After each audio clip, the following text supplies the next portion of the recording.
Дмитрий Анатольевич Медведев преподавал у меня в 96-99 годы, 96-й, 97-й, 97-й, 97-й, 98-й, 98-й, 99-й годы. Преподавал у меня в Санкт-Петербургском государственном университете гражданское право. Вел семинары, лекции у нас читал профессор Сергеев, а семинары у нашей третьей группы вел Дмитрий Анатольевич Медведев. Так вот, меня в 1998 году Федеральная служба безопасности по Санкт-Петербургу и Ленинградской области начала активно склонять к сотрудничеству. Я отписывался, отбрыкивался, юлил, крутил, вертел, чтобы меня не отчислили. Но это меня не спасло. И когда я пришел на экзамен по гражданскому праву в конце третьего курса, в списке у Сергеева, профессора Сергеева, оказалась моя фамилия недопущенного к экзамену. Для того, чтобы прийти к экзамену, у меня не должно было быть хвостов, там, пропусков у Дмитрия Медведева. Хвостов, пропусков у меня не было.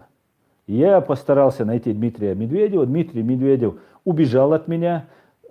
Там у нас такой закрытый квадратный такой двор был в университете на 22-й линии Васильевского острова Санкт-Петербурга. Вот они заезжали туда, преподаватели, и машины ставили туда. И только преподаватели могли туда войти. Видимо, у них был ключ. И вот этот Дмитрий Анатольевич, я бежал за ним, он сбежал и больше в университете не появлялся, пока приказ об отчислении не был мне повешен.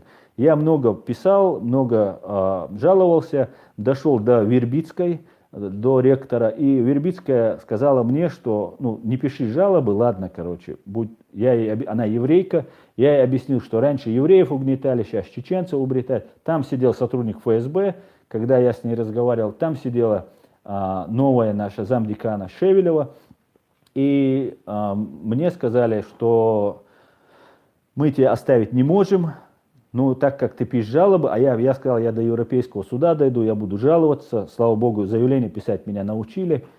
К третьему курсу я уже это умел делать. И мне тогда сказали, ладно, мы, отчислять тебя не будем, потому что если тебя отчисляют, ты не можешь восстановиться. Можешь просто взять академический отпуск, потому что учиться мы тебе тут не дадим. И именно Дмитрий Анатольевич Медведев является с того момента, для меня лично, я для себя это понял, является сотрудником ФСБ Ленинграда, Санкт-Петербурга и Ленинградской области. Так что это можно вырезать и сделать по этому поводу объяснение. Дмитрий Анатольевич, как и Чубайс, братья Чубайсы, являются агентами ФСБ и ими управляются. Так что вот так вот. Поэтому нетрудно было Путину сделать рокировочку со своим агентом, который полностью зависим, полностью управляем. Сделать рокировочку, поменять, поставить его на свое место и потом опять занять незаконно опять свой пост. Так что Путин является незаконным президентом, Медведев является агентом ФСБ.